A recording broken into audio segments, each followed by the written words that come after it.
and this is Lisa Gavin, my wife. We're just going to talk to you guys a little bit about general issues with getting money during this time. Hey Lisa, can you at least share some of the first things that we see on a daily basis that interferes with, an individual getting their funding and things like that? Well, I think today we're focusing more on business owners because those are the ones right now, especially, that are seeking funding. And let's talk about the owner first, because there's two different issues. There's the owner, or any other individual really, that's trying to get credit, and then you have the business. So let's start out talking about owners and what we see. So a lot of times for anyone, there's going to be issues with credit scores, right? Owners, particularly of a business, that's a struggle because they have so much more riding on their ability to get funding, because they're not just trying to fund themselves, they're trying to fund or get capital for their business. And so that means they probably have to have higher credit scores, and I think we find that, than just the average person, because for business lending, they want you to look pretty stellar.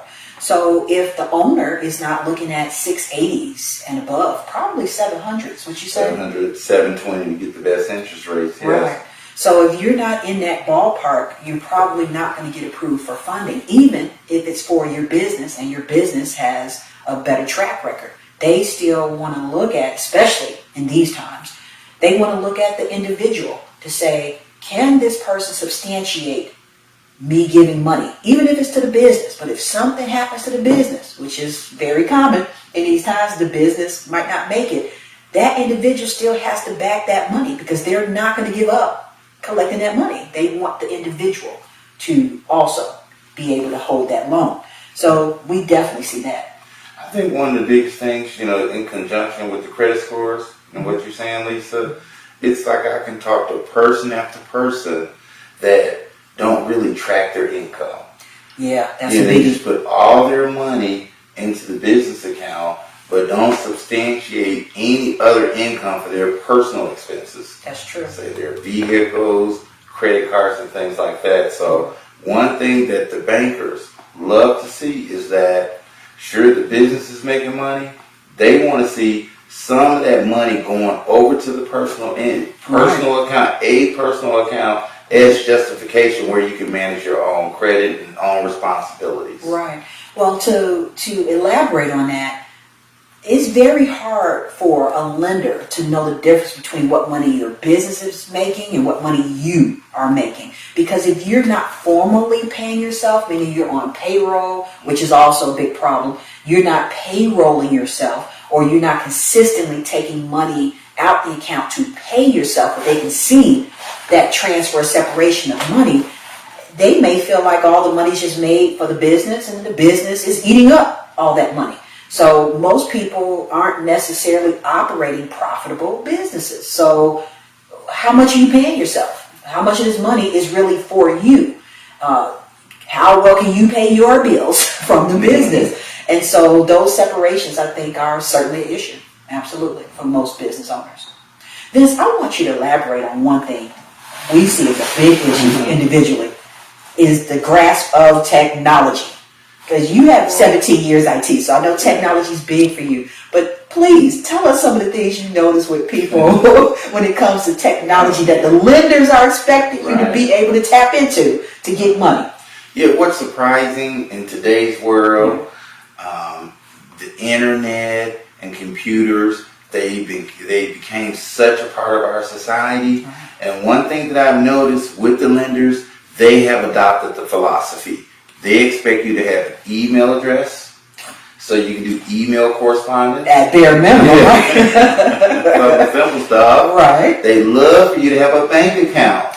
You don't say. Yeah, a bank account. Matter of fact, online access to that bank account. You mean I have to be able to log in and look at what my balances are and stuff like that? Not only that, but guess what? From your phone is what they prefer. Wow. That you can have an instant access to your bank account and know what's going on. Right. Yeah, additionally from that, they actually want you to be able to understand elements of your credit. And so to understand an up-to-date access to things that's going on with your credit, the best way is to do that is online as well. Okay.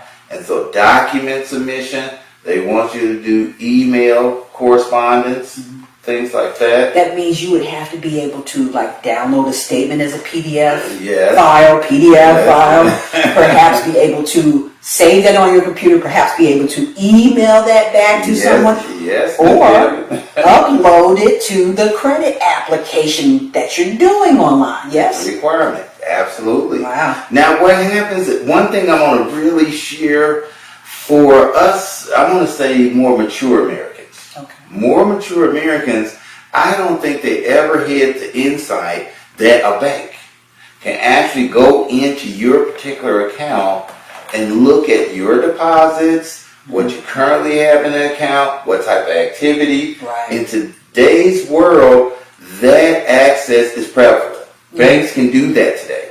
Well, I mean, let's clarify for people, you do have to give permission. But the bottom line is if you're not willing to give permission, you're not willing to give your account number, you're not willing to verify that you can log in and access that account so they can verify those things, you may not get funding. And so a lot of people are kind of afraid to give that kind of access, but you're not going to get the money then if that company is more into the technology like you're saying, correct? Absolutely. And one other thing that I've seen in helping people achieve things in this time, many people in banks, if the person does not have computer literacy, meaning online access to their bank account, Right. email address, these other types of things, the banks don't want to do business. Yeah, I've noticed that too. Yeah, they want to do business with people that have more of a rounded approach to understanding the technology, their credit scores, tracking their income and things like that. Right. Because those are required fields. It wants your email address. If you don't have one, you can't say, ooh, I don't have one. So that will immediately kick you out. The Money Mastery app is your all-in-one tool for transformation, mindset, methods, and manifestation. Download it now and start thriving. Your new money story starts here.